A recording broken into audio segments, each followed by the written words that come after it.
로마서 8장 26절부터 30절 말씀입니다. 같이 합독합니다. 시작.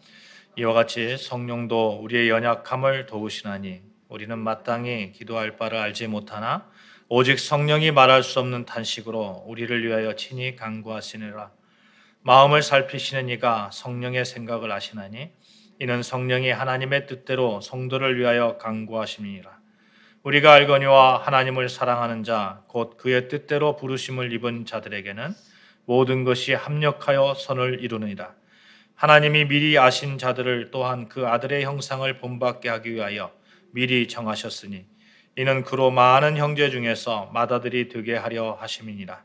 또 미리 정하신 그들을 또한 부르시고 부르신 그들을 또한 의롭다 하시고 의롭다 하신 그들을 또한 영화롭게 하셨느니라. 아멘. 오늘 2023년도 마지막 주일이고 또 오늘이 2023년도 마지막 날입니다. 마지막 주일 마지막 날에 여러분과 함께 2023년도를 눈동자와 같이 지켜주시고 인도하신 하나님께 예배할 수 있어서 감사합니다. 여러분 올 한 해를 한 단어로 정리한다면 무엇이라고 정리하겠습니까? 저는 올 한 해를 뒤돌아볼 때에 감사라는 단어를 떠올렸습니다. 그리고 그 감사를 바탕으로 미래를 바라보면서 소망이라는 단어를 품었습니다.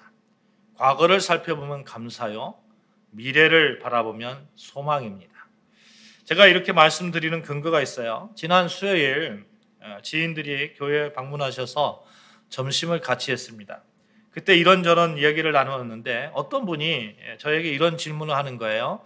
목사님 힘드시지 않으세요? 이런 질문을 하는 거예요. 그러니까 마치 개척교회를 하면 힘들어야 된다라는 그런 뉘앙스를 짙게 깔고 목사님 힘드시지 않으세요? 그렇게 말씀하는 거예요.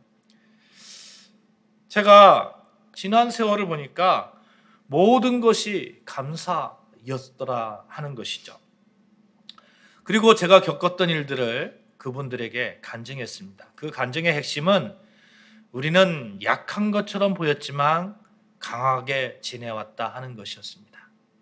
여러분도 아다시피 우리 교회가 그렇게 큰 교회가 아닙니다. 여러 가지 부족한 면이 많이 있고 채워져야 하는 일들이 많이 있습니다. 그러나 여러분 지나온 2023년들을 뒤돌아 보십시오. 우리가 하고 싶은 거 못한 것이 무엇이 있습니까? 우리는 역시 선교를 했고 우리는 역시 찬양을 했고 우리는 역시 예배를 드렸습니다. 우리는 역시 매일매일 예수님을 닮아가는 모습을 보았습니다. 역시 십자가 그늘 아래 충분히 보호를 받았습니다. 한 알의 밀알이 뿌려져서 세계 속에 어떻게 열매를 맺고 또 다른 밀알들을 뿌리는지 그 현장을 우리는 보았습니다. 진실로 2023년도는 우리에게 축복의 한 해였습니다. 우리 이렇게 고백하십시다. 감사의 마음을 가지고 2023년도 하나님의 은혜로 살았습니다. 이렇게 고백해 보십시다. 시작. 2023년도 하나님의 은혜로 살았습니다. 정말 그렇습니다. 가장 약한 시기를 지내온 것 같아요. 그런데 뒤돌아보니까 약함 가운데서 강함을 누리게 하신 우리 하나님이셨습니다. 우리는 하나님의 은혜의 현장에 있었습니다. 감사와 소망으로 2023년도를 보내면서 2024년도를 맞이하시는 여러분과 저 되어지시기를 주님의 이름으로 축복합니다. 아멘. 이 감사와 소망이 있다면 오늘을 충실하게 살아갈 수 있을 것 같아요. 좀 전에 말씀드렸던 수요일의 간증에서 제가 이런 말을 마지막으로 간증을 마쳤습니다. 자꾸 이런 경험, 이런 하나님의 은혜를 경험하고 그런 경험 가운데 살고 있다면 그러면 내일을 걱정하지 않습니다. 오늘을 오늘로써 감사하면서 충실하게 살아갈 수 있습니다. 왜요? 지나온 과거들을 바라보니까 하나님께서 어떻게 나를 주관하시고 내 삶을 인도하셨는지 감사할 수 있으니까 그 감사를 바탕으로 오늘을 살 수 있는 거예요. 오늘을. 내일을 걱정하지 않고. 사랑하는 여러분, 우리는 하나님의 은혜로 살아갑니다. 그러니 오늘을 오늘답게 살아갈 수 있는 충분한 역량이 있습니다. 지나온 시간들 통해서 물론 아쉬움도 있을 거예요. 좀 더 잘할 걸, 좀 더 사랑할 걸, 여러 가지 생각도 남는 것이 사실입니다만, 그럼에도 불구하고 오늘을 그리고 내일을 충실하게 살아갈 수 있는 이유는 하나님의 은혜 안에 여전히 우리가 거하고 있다는 사실이고, 그 사실 가운데 우리가 감사하고 있다는 겁니다. 우리가 오늘을 하나님의 은혜로 살아가고 있다는 이 믿음은 소망이라는 것을 우리에게 선물합니다. 믿음이 있는 자는 소망하며 내일을 열 수 있고 그 믿음으로 푯대를 향해서 나아갑니다. 여러분, 2024년도 우리가 소망으로 나아가야 되는데, 소망으로 나아가기 위해서는 반드시 2023년도 하나님께서 나를 인도하셨다는 그 감사가 바탕이 되어야 된다 하는 겁니다. 이혜인 수녀님이 쓴 송년엽서라는 시가 있어요. 그 시의 마지막에 이런 내용이 있거든요. 오늘이 마지막인 듯이 충실히 살다 보면 첫 새벽의 기쁨이 새해에도 항상 우리 길을 밝혀주겠지요. 이런 시입니다. 오늘이 내 인생의 마지막인 듯이 충실히 살 수 있는 근거, 그 근거가 어디가 있습니까? 하나님이 여전히 나와 함께 하신다는 그러한 믿음입니다. 그러한 신앙의 고백입니다. 그래서 오늘을 잘 살기 위해서, 내일을 소망하기 위해서 다시 한번 2023년도를 하나님께 감사로 매듭짓고 나아가시기를 주님의 이름으로 축복하는 것입니다. 바울은 데살로니가전서 5장 18절에 이렇게 이야기하고 있어요. 범사에 감사라. 이것이 그리스도 예수 안에서 너희를 향하신 하나님의 뜻이니라. 여러분, 바울이라는 사람 잘 알잖아요. 이 사람 그렇게 평탄한 삶을 살았습니까? 하나님의 일을 하다가 목숨이 위태로운 때가 한두 번이 아니었습니다.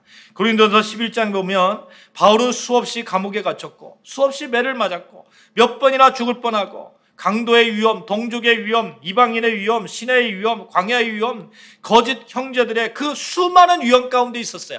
그 수많은 위험 가운데 그런 것을 겪은 사람이 범사에 감사하라, 이렇게 우리에게 권면하고 있는 거죠. 여러분, 우리는 그리스도인이에요. 한 해의 끝자락에서 범사에 감사함을 고백할 수 있는 그 감사자로 우리가 서야 되겠습니다. 감사야말로 시간의 한 페이지를 닫고 또 다른 시간의 페이지를 여는 천국 백성의 언어임을 기억하시기를 바랍니다. 그 기억을 가지고 2024년도를 맞이하는 거예요. 감사는 하나님께서 여러분과 저에게 바라는 기대입니다. 기대. 이 기대를 우리의 삶 가운데 충족시켜 드려야 돼요. 그것이 하나님 백성의 의무가 아니겠습니까? 그렇다면 어떻게 우리가 범사에 감사할 수 있을까요? 어떻게 그것이 가능할 수 있을까 하는 것이죠. 사실 지나온 1년을 이렇게 되돌아보면 여러분 늘 기뻤던 것만 생각납니까? 그렇지 않을 거예요. 왜냐하면 사람의 이 기억이 작동하는 것을 보면요, 굉장히 기쁘고 즐겁고 행복한 것을 더 많이 기억하는 것이 사람일까? 아니면 그렇지 않고 좀 불행하고 힘들었고 어려웠던 것들을 더 많이 기억할까? 여러분, 전자일까요? 후자일까요? 제가 보기에는 후자입니다. 사람이 기억이 작동하는 것은 대개 보면 힘들고 어렵고 고난 가운데 있었고 나를 고통 가운데 줬던 거, 이런 것들을 기억하는 거죠. 어린 아이들을 키워보신 부모님들은 알 거예요. 아이들이 부모님이 잘해줬던 것을 기억합니까? 아니에요. 못해준 것만 기억하고 있어요. 옛날에 그랬잖아요, 부모님. 나 그렇게 그때 어떻게 했잖아요. 이런단 말이에요. 기억의 잔상이라는 것이 기쁨보다는 상처를 더 많이 기억하고 있더라 하는 거예요. 그래서 상처받았던 것들, 아파했던 것들을 자꾸 되새김합니다. 그것들이 자꾸 기억나는 거죠. 차라리 예측 가능하여서 대처할 수 있는 일들이 있었으면 좋겠지만 그렇지 않고 엉뚱한 것들이 막 일들이 툭툭 터져나왔던 그 아픈 상처도, 당황했던 것들을 자꾸 생각나는 거예요. 우리가 지나온 한 해 동안 우리가 원하지 않았고 환영할 수 없었던 일들, 질병과 사고, 실패와 수치와 그 치열한 싸움들, 그것들이 자꾸 생각납니다. 그런데 어떻게 감사할 수 있는가 하는 거예요. 내 기억은 자꾸 어려웠던 것들만 생각나는데. 바울은 이 질문의 답을 오늘 로마서 본문에서 제시하고 있습니다. 사랑하는 여러분, 무엇보다도 어찌되었건 하나님의 뜻은 반드시 이루어진다는 사실을 믿으시기를 주님의 이름으로 축복합니다. 아멘. 하나님의 뜻이 이루어진다. 우리가 인생에 대해서 감사를 느끼지 못하는 대부분의 경우 왜 그렇습니까? 한마디로 말하면 내 인생이 내 뜻대로 되지 않는다는 거예요.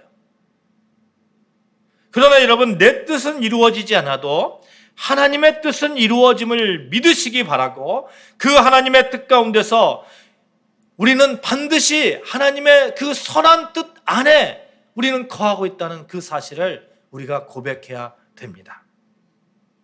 데살로니가 전서 4장 3절에 하나님이 우리를 향하신 하나님의 뜻이 나오는데요, 하나님 뜻은 이것이니 너희의 거룩함이라, 이렇게 말씀합니다.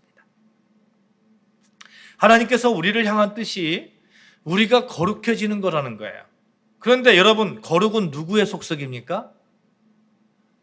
거룩이 누구의 속성이에요? 전능하신 하나님의 속성입니다. 레위기 11장 44절에 보시면 나는 여호와 너희의 하나님이라, 내가 거룩하니 너희도 몸을 구별하게 거룩하게 하고, 베드로전서 1장에 보시면 내가 거룩하니 너희도 거룩하라, 이렇게 말씀합니다. 하나님의 속성이 거룩이라는 거예요. 그런데 여러분과 저에게 하나님께서 거룩을 요구하고 있어요. 저는 이 본문을, 이 말씀을 들을 때마다 감격하지 않을 수 없는 거예요. 아니, 나 같은 죄인이, 나같이 형편없는 사람이 하나님께서 인정해 주시고, 하나님께서 백성으로 맞아주시고, 하나님과 교제할 수 있도록 하나님의 속성인 거룩함을 나에게 주시는 것, 그것이 하나님의 뜻이라는 것, 감격하지 않을 수 없는 거예요. 놀라운 사실이에요. 우리는 하나님의 뜻 아래 하나님의 거룩까지도 닮아가는 자로 하나님의 뜻 안에 있다는 거예요. 이 놀라운 계획 안에 하나님의 뜻 아래 우리는 살아갑니다. 그래서 우리는 담대하게 하나님의 뜻에 대한 감사를 가지고 그 뜻이 이루어지기를 기도하고 있는 거예요. 그 뜻이 이루어지는 날 여러분과 저는 하나님의 완전한 백성이 될 것입니다. 그래서 내 뜻대로 마옵시고 아버지의 뜻대로 하옵소서, 예수님처럼 기도할 수 있는 겁니다. 아버지의 뜻을 우리가 알고 있어요. 그것은 우리가 완전히 하나님의 백성이 되어서 하나님과 완전한 교제가 이루어지는 것, 하나님의 속성 가운데. 이런 생각을 하시면 비록 내 뜻대로 되지 않았어도 그분의 뜻대로 되는 것이라면 감사한 일이 아니겠습니까? 그분의 뜻에 완전함이 있기 때문에 그렇습니다. 사실 우리의 현재 삶은 하나님의 뜻이 이루어지는 과정 안에 있습니다. 그 과정에는 연약함도 있고 탄식도 있습니다. 로마서 8장 26절 오늘 본문 다시 읽겠습니다. 다시 읽습니다. 시작. 이와 같이 성령도 우리의 연약함을 도우시나니 우리는 마땅히 기도할 바를 알지 못하나 오직 성령이 말할 수 없는 탄식으로 우리를 위하여 친히 간구하시나. 성령께서 어떻게 하신다고요? 간구하신다고. 27절 말씀 시작. 마음을 살피시는 이가 성령의 생각을 아시나니 이는 성령이 하나님의 뜻대로 성도를 위하여 간구하심이라. 성령이 어떻게 한다고요? 하나님의 뜻대로, 하나님의 뜻대로 우리의 삶의 장에서 이루어지기를 간구하신다는 겁니다. 이런 성령의 간구가 실패가 있겠어요? 결과가 무엇입니까? 그 결과가 바로 유명한 로마서 8장 28절의 말씀이에요. 시작. 우리가 알거니와 하나님을 사랑하는 자 곧 그의 뜻대로 부르심을 입은 자들에게는 모든 것이 합력하여 선을 이루느니라. 모든 것이 합력하여 선을 이룬다. 좋은 것이든 나쁜 것이든 내가 힘들었던 것이든 내가 아파했던 것이든 그 모든 것들이 합력하여 선을 이룬다. 왜요? 하나님의 뜻을 이루기 위해서. 원어 성경에 보면 선은 아가도스라는 단어를 쓰는데요. 이 말의 뜻은 사람들의 완전함, 악에 반대하는 좋은 성품, 정직한, 명예로운 이런 말의 뜻도 되지만 기쁜, 즐거운, 행복한 이런 뜻이 되는 거예요. 하나님의 뜻이 뭐라고요? 우리의 행복인 거예요. 우리의 기쁨 가운데 있는 거예요. 하나님이 우리에게 합력하여 선을 이루는 것은 그냥 추상적인 단어가 아니라는 겁니다.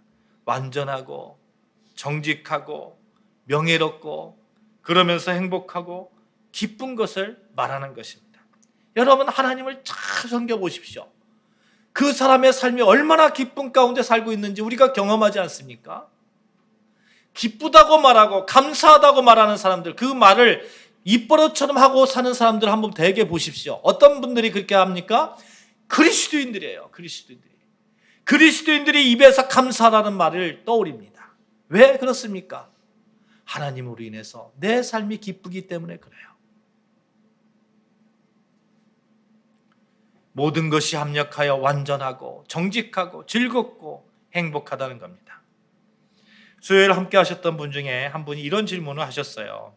내가 선하게 살려고 하는데 자꾸 다른 사람들이 나를 깔봅니다. 이런 경우 그들에게 어떻게 합니까? 그냥 밟아줘야 됩니까? 이렇게 표현하시더라고요. 사랑하는 여러분, 모든 것이 합력하여 완전한 선을 이룬다면 자꾸 나를 깔보는 사람에 대해서 어떤 마음을 가질 수 있을까요? 좀 안타까운 마음 가지고 있고 그 사람에 대해서 기도하는 마음 갖지 않을까요? 어른이 말이에요. 어린아이들이 이렇게 까불잖아요. 그러면 어른이 힘이 없어서 그냥 놔둡니까? 어른에게 아무런 치명상을 주지 않기 때문에 그냥 놔두는 거예요. 그 사람이 나에게 대해서 이렇게 정말 나를 깔보고 나를 짓밟으려고 하더라도 내가 아무런 마음의 동요가 없고 아무런 치명상이 없으면 그냥 놔둘 수 있는 거예요. 내가 흔들리니까, 내가 자꾸 마음이 흔들리고 그러니까 내가 짓밟아야 되는 거예요. 근데 여러분, 하나님의 뜻 가운데 있는 여러분과 저는 그들을 포옹할 수 있는, 그들을 사랑할 수 있는 충분한 역량이 있다는 그 사실을 여러분 고백하시기를 주님의 이름으로 축복합니다. 우리는 그런 역량이 있어요.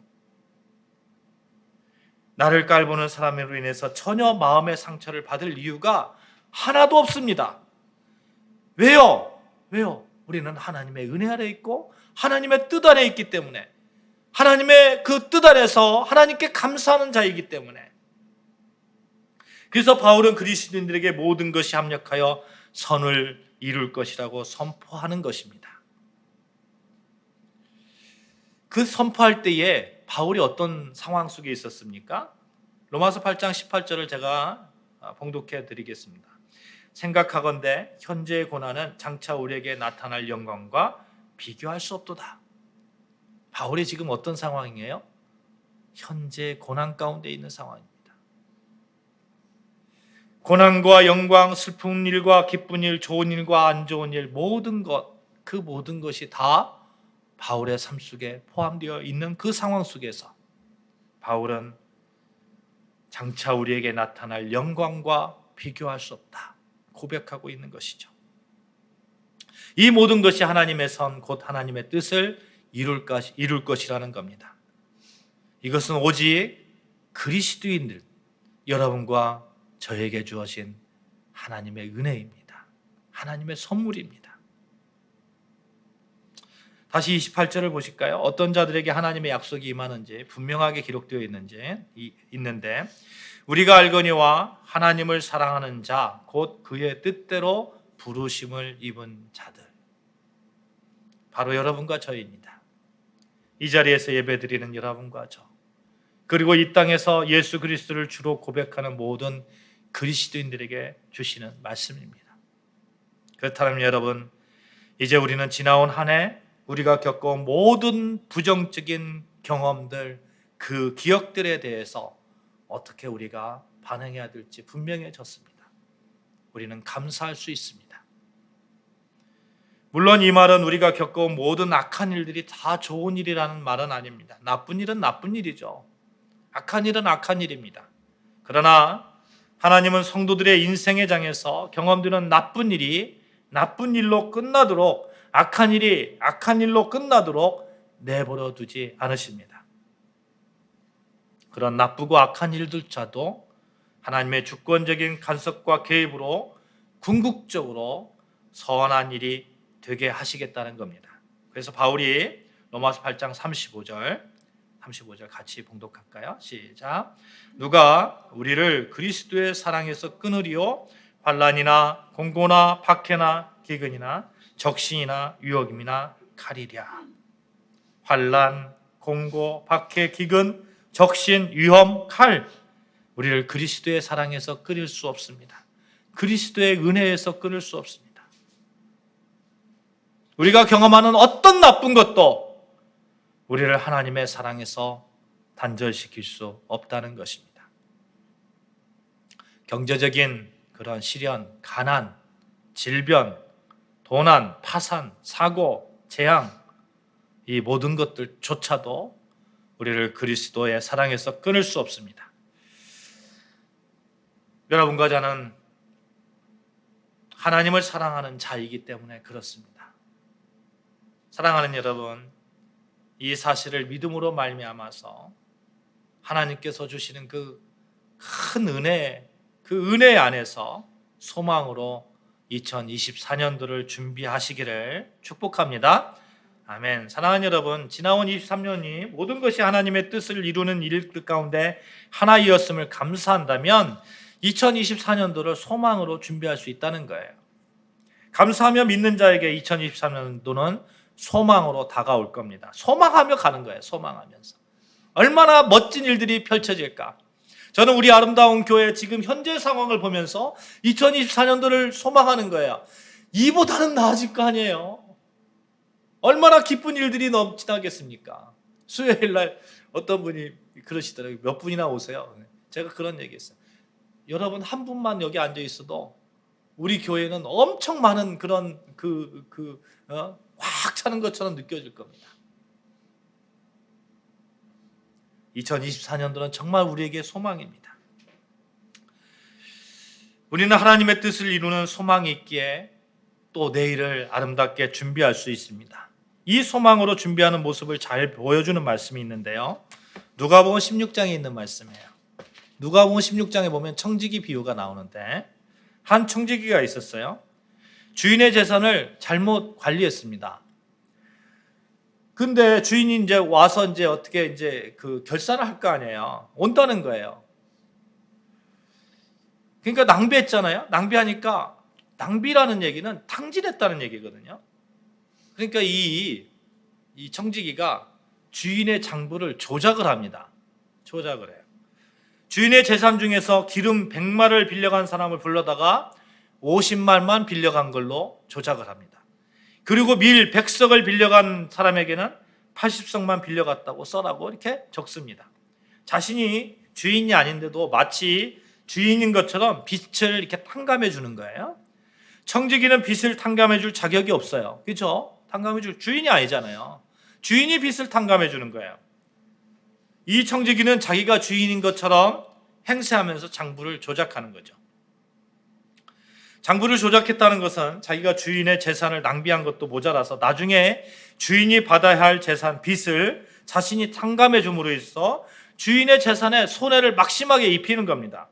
그것도 자기가 주인의 재산을 낭비한 것이 들통나면 분명히 청지기직에서 이렇게 잘릴 것인데 그때를 대비해서 그렇게 했다는 거예요. 순전히 자기의 살 길을 위해서 주인에게 더 많은 손해를 입히는 겁니다.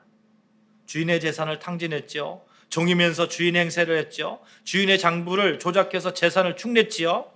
그리고 자신이 살 길을 위해서 주인을 속였습니다.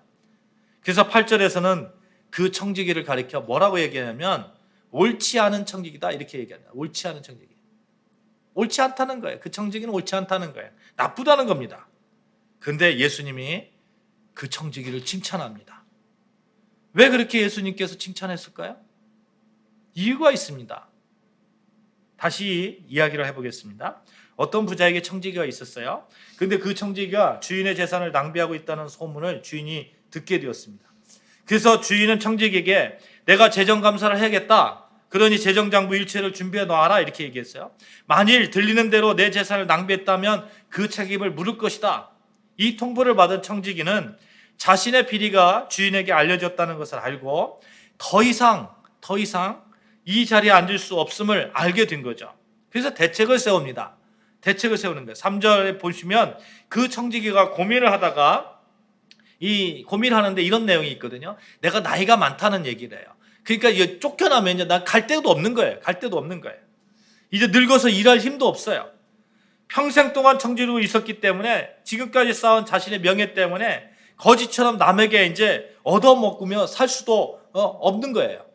그래서 얻은 결론이 뭐냐면 주인에게 많은 빚을 진 사람들을 불러다가 빚의 일부를 탕감해 주는 거예요. 왜냐하면 주인에게 진 빚이 너무 많기 때문에 갚을 길이 막막한 사람들에게 빚을 좀 갚아주면, 탕감해주면 그들이 자기 자신, 청지기를 자기를 고마워할 것이다.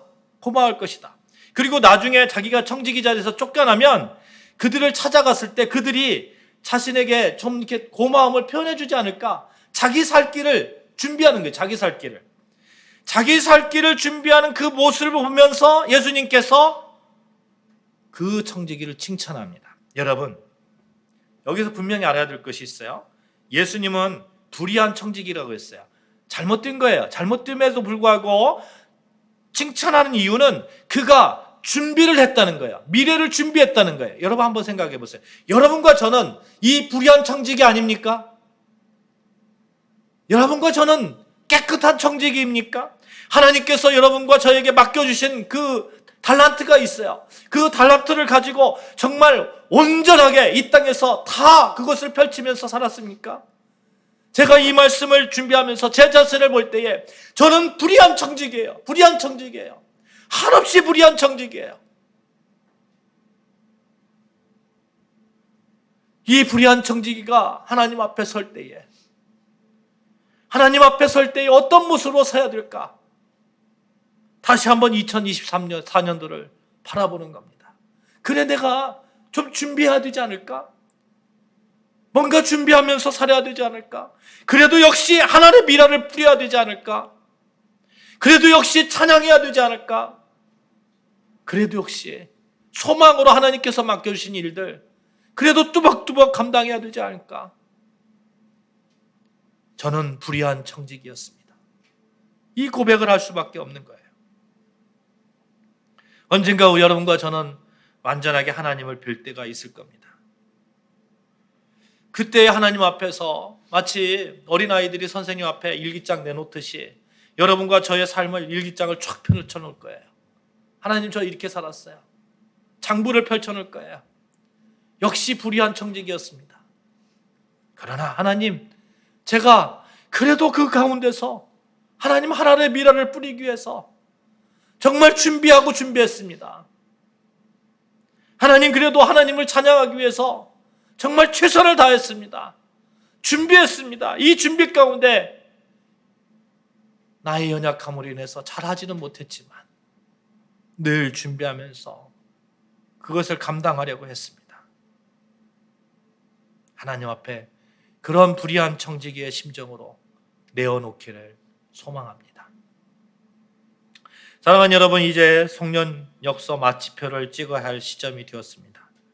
올 한 해를 아름답게 마무리해야 2024년도를 소망 가운데 맞이할 수 있는데 두 단어를 기억하시기를 바랍니다. 감사 그리고 소망. 감사 가운데 소망하며 소망 가운데 준비하십시다. 나는 불의한 청지기다 생각하면서 준비하십시다. 그래서 2024년도에도 하나님의 넘치시는 축복이 여러분과 여러분의 가정과 직장과 사업장과 여러분의 미래 위에 충만하시기를 주님의 이름으로 축복합니다. 아멘. 우리 같이 찬양하십시다. 지금까지 지내온 것 주의 크신 은혜라.